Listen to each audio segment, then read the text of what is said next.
Now, the world economy is on the brink of the fourth industrial revolution, the hallmarks of which are rapid and unprecedented technological advancements that are seeing machines and software applications replacing humans in the production and distribution of goods and services, with the possibility that technology could turn labor-intensive manufacturing redundant overnight. What are the implications for South Africa and the continent? Joining us now in studio to discuss the challenges and opportunities brought about by the rise of automation is Finweek editor Yana Marais. Good to have you with us today, Yana. Hi, Guru. Let's talk about this because it certainly is quite a global theme that was also conducted at the World Economic Forum in Davos earlier this year. But Yes. From a South African and African perspective, are we at risk?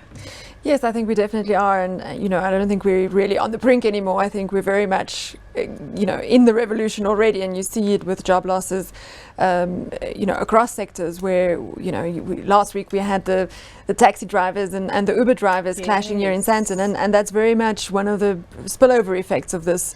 How technology is disrupting traditional sectors.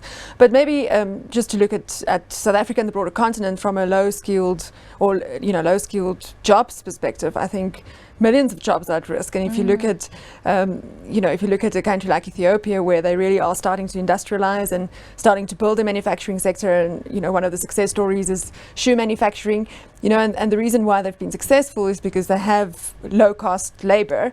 But what the predictions are is what happens if 3D printing takes over shoe production. Then then it becomes a really high capital intensive, highly technological sector rather than a low wage, low skill type of industry. And of course that will cost many jobs along the way. That competitive edge ends up becoming your Achilles tendon. Yes, but exactly. Talk about sectors that might be under risk. You mentioned manufacturing. I've heard rumors that maybe journalists like you and I might also be under threat, fighting with robots. Exactly. So talk to us about the broader scheme of sectors. You see, I think I think some of the news wires, for example, they use robotics already, where they've got numbers that gets plugged into a software program and that sends out headlines. So it certainly is happening already. But I do think the positive side of it is that it also brings many opportunities.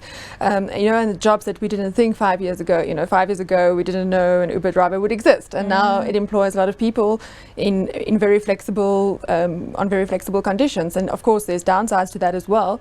But for a lot of people it brings in much needed income on terms and conditions that they are happy to comply with.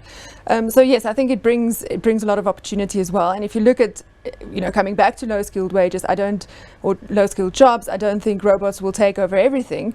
But what it might do is take over the really mundane stuff. So actually the jobs that remain might be better and more interesting jobs. So let's hope, things like renewable energy. There's a lot of new sectors and, jobs that we don't even know we're going to be talking about in 10 years. So that it does bring opportunity as well. Exactly. Yana, to close off with, though, from the South African perspective, where we know unemployment is increasing, sluggish economic growth, if at all, this year, what are the suggestions that you've been hearing from some of the individuals you speak with as to how we need to prepare ourselves for this industrial revolution? I must say, I'm quite negative about the discussions that we're having in this country about this. I saw a picture this week of the first office building in Dubai that was printed on a 3D printer. It's office building? Office building. Not like a highlighter or a pen? A 250 square meter office building, fully functional, where you can go and you can do your work. And then you look at the discussions we are having, which is, government and labor, or government and the private sector that can't, there's no trust, or very limited cooperation.